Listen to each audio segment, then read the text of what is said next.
Big Pharma. You don't say. That is shocking to me. Yeah, the FDA, who thinks that raw milk is a problem, but experimental injections are totally fine. That FDA? Okay. All right. I didn't hear that in particular, but they've gone after a bunch of things. FDA goes after like a lot of raw dairy. They go after stuff that's like really, it would blow the mind. Neil Reggae, $5. Happy International Women's Day to you. Oh, is it Women's Day? Oh, is it? Well, thank you. Where's the Men's Day? Oh, they forgot about that? Oh, never mind. Isn't that interesting? Service they do for this country. And secondly, just acknowledge, like, guys are stronger. Cool. Okay. So if we're going to ask them to bear that burden of going to war and defending and protecting us, we could at least be grateful and at least acknowledge that, they're more fit for the job, right? I just don't understand. Like, I don't have this, you know why I don't understand? Because I don't have an animosity toward men. And a lot of these modern women, they're anti-man. They're mad at men. Maybe it's because they've had, sex with a bunch of guys that don't care about them and they're pissed off about it. Maybe that's why. Don't know. All right, let's get some hypocrisy up in this house, Deli. Let's do number 4. Appreciate the beauty that is femininity, and modern women went nuts. Why?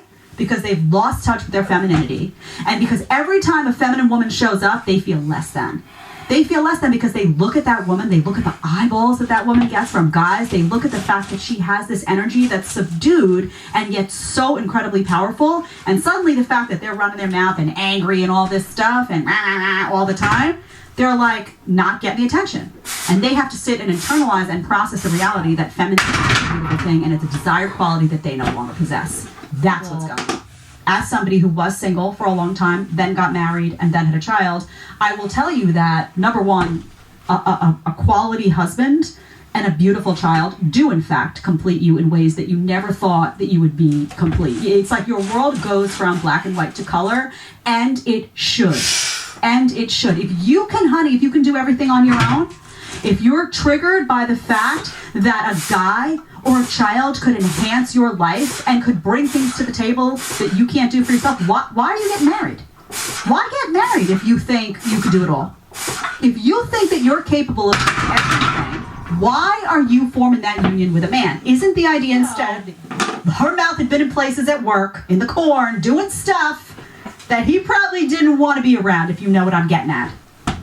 That is a totally normal response. In the same way, by the way, when I had a conversation with Destiny the other day, he was talking about how his situation, with his wife is that, she goes out, she's allowed to go out and sleep with other guys, he's allowed to go sleep with other women. And I said to him, because I really meant it, is there something broken in a man that doesn't have a problem with that can sign up for that, knowing like she's going out, she's got all types of eggplant and all types of spaces, strangers, all that. Home to you, like if you don't have a problem with that, like what's going on? If you're working and you're struggling, you're the fucking shit, and you deserve love and light and peace. Bye. Okay. So first and foremost, let's talk about the elephant in the room. What is she on? Is she on the same stuff that Destiny was on when he came here the other day? I'm just asking. I'm just saying it's the same type of hyperactive energy going on, is all I'm saying. Just kidding, Destiny. Home. She needs to stay home? Stay home. Well, that's just it, too, right? And that's an interesting point that Deli brings up, right? So, number one, this is from Leftism for You. It's a really fun page, by the way. They pull some crazy stuff. So, beyond what is she on, because I think we can all surmise something's going on there that's not kosher, right? Number one, you don't have to work, right? You just... I över 60 år har PS Auction sett till att fullt användbara produkter får nya ägare.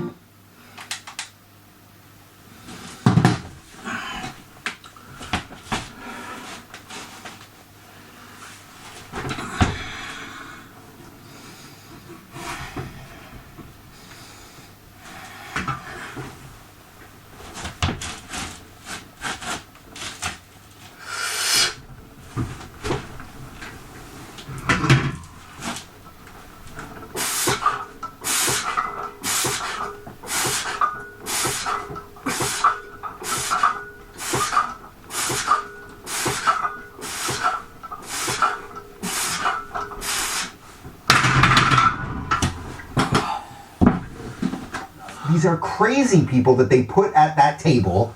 Jedediah, you sat at that table for a portion of your life, and here you are smiling in the free state of Florida. Explain that to people. How does this make sense? Yeah, I mean, and I didn't sit there very long. People may notice. It was about a year and a half. I think I tested for the show for a few months, as I recall. I was still at Fox. I was actually had 1 foot at Fox as a contributor, and I was testing for that show at the same time. Roger Ailes at the time actually gave me, signed off on a, like, hey, all right, she's probably not going to get the job, so let her just, it'll be good or go on over there. And I was like, I know I might be, I was like, great, you don't think I can get the job, that only helps me. And I have to say, the show has changed drastically. I mean, even in that, can't stray on the vaccine. So that person has to sit there now and basically toe the line of the fake conservative, right? They get to say they have diversity on the panel. They get to say they have diversity of thought, but that person, you know, on these important issues like A, B, and C, you either have to, you know, toe the line we say, or you have to make a really feeble argument and let us win, is the bottom line.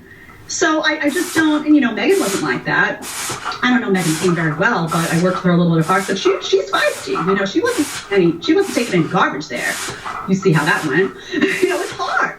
It's not what they want. It seems to be that, you know, that's just not what they're looking for. Diversity of thought is just not, this was an issue where people were saying, you really had to weed out people who were saying, I mean, think about it, though. That's a big show. You know how many people would have just got the vaccine just to do that show? Oh. No, because it's an opportunity. It is an opportunity. It's an exposure opportunity. It's all that. There were people who were willing to say, I prioritize my health, I prioritize my well-being, and I prioritize my integrity more than doing your show. And that was just the bottom line. I did the same thing as she did. I said I was lined up to do, I think, 3 guest spots, plus during my book launch week, a couple of spots back to back. We were going to do a whole thing for my book. And I was like, you know what? I know my book. I know this is going to hurt my book. I know the book has my son's face on the cover, but I want to be able to tell my kid, more important than that I promote the book, I want to be able to tell my kid one day that I didn't sacrifice my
as an 83-year-old person living in, you know, with multiple comorbidities does, then they won't comply with the lockdown orders. What we asked young people to do was immoral. We essentially said, stop, sacrifice your life in order to save grandma. We weaponize the empathy that young people have against themselves. Vill du veta hur mycket din bil är värd? Och få svaret direkt online? Besök viköperdinbil.se och svara på några frågor. Vi värderar bilen online och ger ett pris direkt. Efter en kontroll hos någon av våra inköpsstationer kan du sälja din bil till oss. Få ditt pris nu på www.viköperdinbil.se.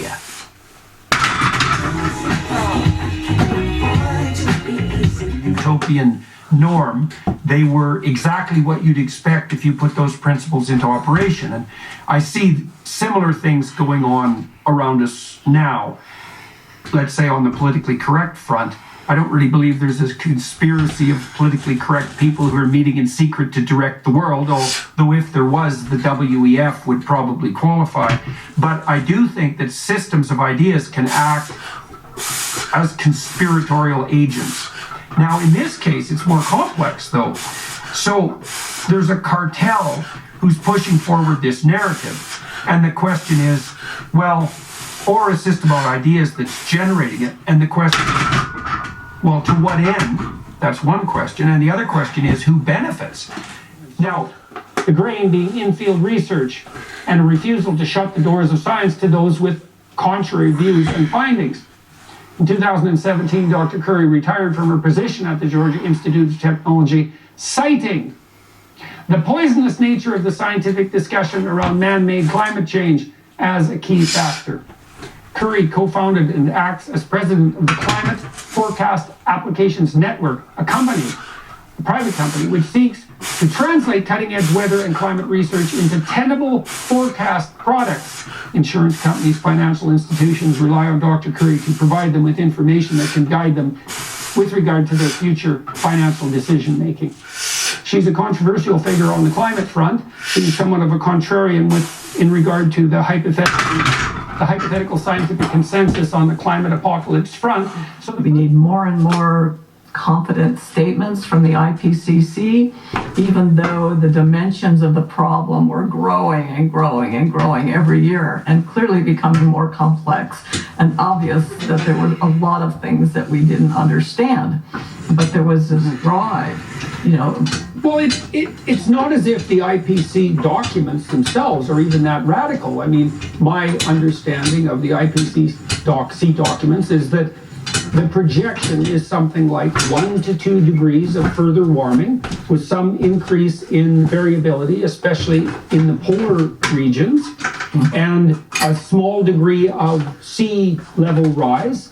No indication in the IPCC reports that this will produce runaway, out-of-control feedback loops that will have a devastating consequence. No real vision of apocalypse. And so that's not quite correct. Until recently, people were looking at projections of 4 to 5 degrees centigrade more warming over the course of the 21st century.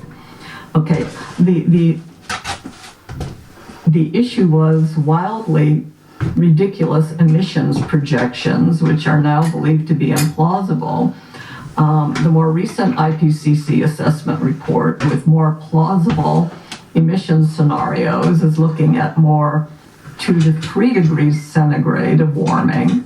And we've already had 1 degree, so it's an additional 1 to 2 degrees centigrade of warming that people expect based on the climate model. So they were pretty alarming up until recently. That this is trying to get all that modeled right, let alone making credible predictions into the future. We're not there. I mean, not even close to being there.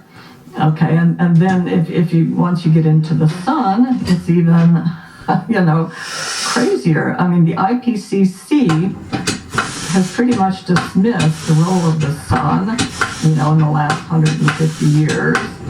But the interesting thing is that in the 6th assessment report, chapter 6, they finally acknowledged the great uncertainty in the amount of solar forcing in the late 20th century. And this arises from, there was a gap in the satellites measuring the sun output that occur at the time of the Challenger shuttle disaster about every 200 years or so, where you have this massive accumulation of these atmospheric rivers. So this is nothing at all unusual. So if you look back into the historical record, or better yet, the paleoclimate record, invariably you will find worse weather events. So that's part of the time frame problem, right? It's like, well, over what span do you evaluate these events before you draw your conclusions?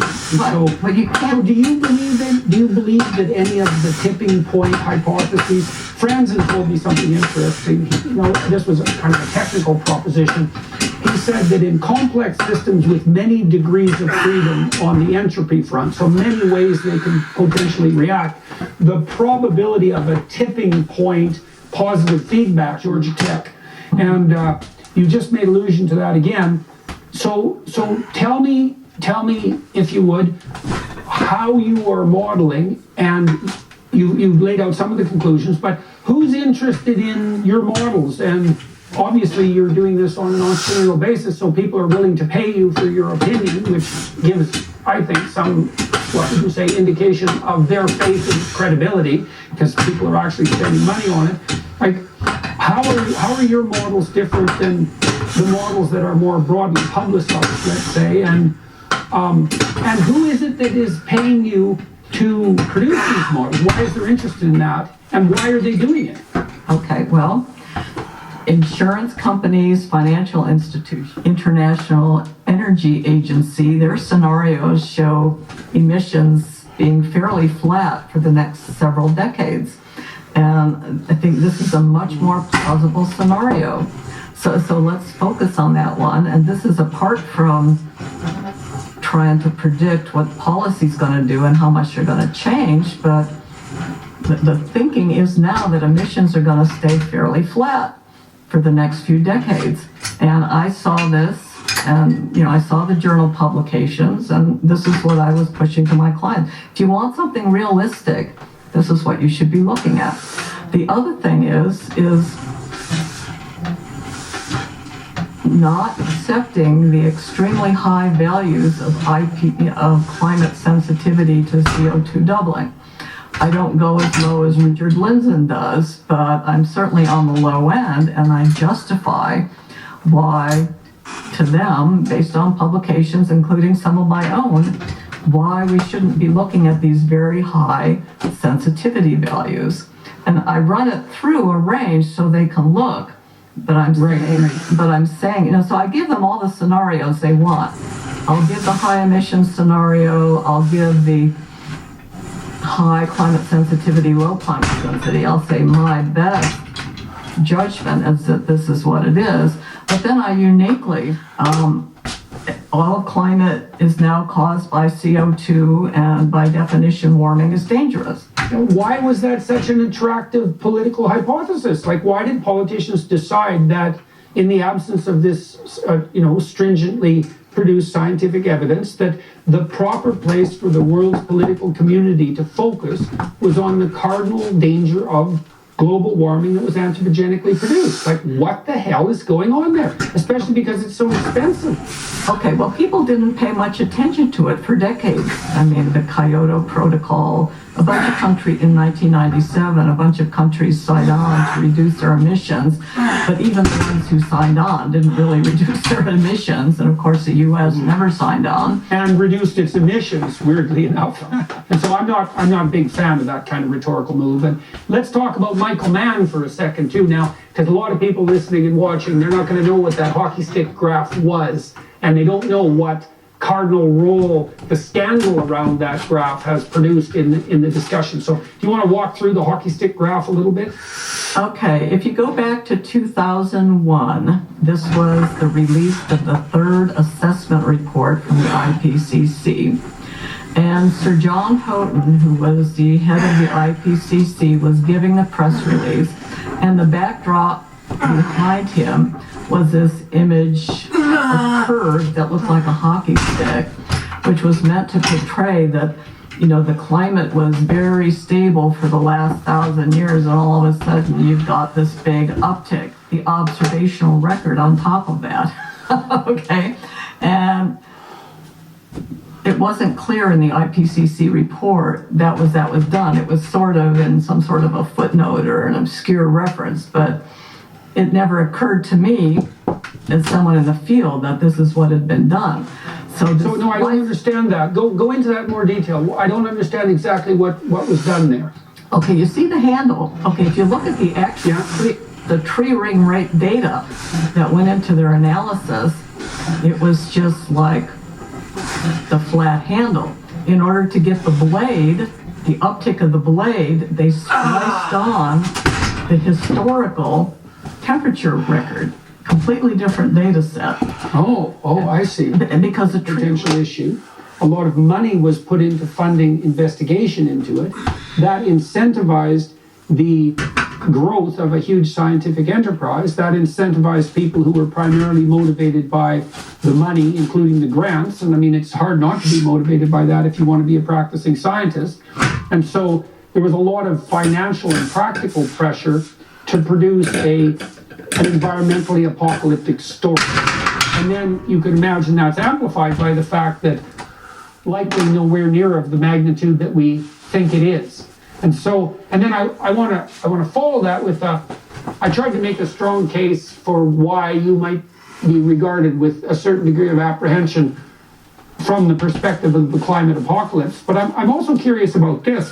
The piece of data that has really emerged as most striking to me on the environmental front over the last 20 years is the observations. They've been going on for about 5 years or 10 years perhaps. Of contribution from fossil fuel warming to this, but it's because of the large amount of natural weather and climate variability, it's impossible to discern. I mean, if we were to immediately stop emitting fossil fuels, you probably wouldn't notice any change in the weather, throughout the rest of the 21st century.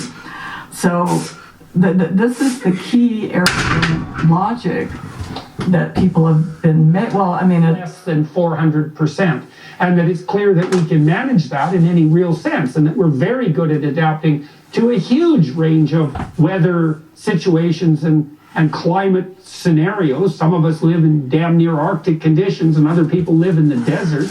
And so it's not outside the realm of human adaptation to adapt to a 1 or 2 degree climate transformation. And animals should be able to do the same, assuming that we don't, that we're reasonably intelligent on the environmental conservation front. And so, I don't know, are you aware of Lomborg's work? Bjorn and I are in close contact, and I'm very well aware of what he's doing, and he's doing a very good job of making those points. The irony is that even if the African nations were given, the carbon credits or whatever, and allowed to develop to where they want to be and where anyone expects them to be, at most, they would be emitting like 5 or 6% of global emissions, and this is for like 1 billion people in the population. So we're not talking about a lot of extra emissions to allow them to develop. I mean, it just makes absolutely no sense, and it's evil. It's absolutely evil. Yeah. That's how it looks to me too. Well, I'm glad to hear that you regard Lomborg as a credible commentator on such things. I've looked across a wide variety of political, and if it is true that virtualization enables psychopathy, then that's a real conundrum. That's a real tough nut to crack. In a way, you're getting closer to what people are really like in anonymous responses. We know that from questionnaire work, that the more anonymous the response is, the less desirable the answers that you get from people are. But it does sound very cynical to think that the nasty stuff you see online is really the human condition.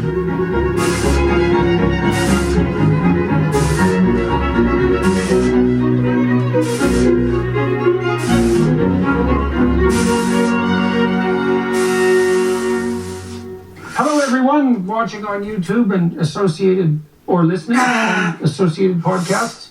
I'm here today talking to a colleague and compatriot of mine, Dr. Dale Paulus from the University of British Columbia. He's a personality researcher whose work in so-called dark personality traits via a variety of measurement methods has yielded measures of the dark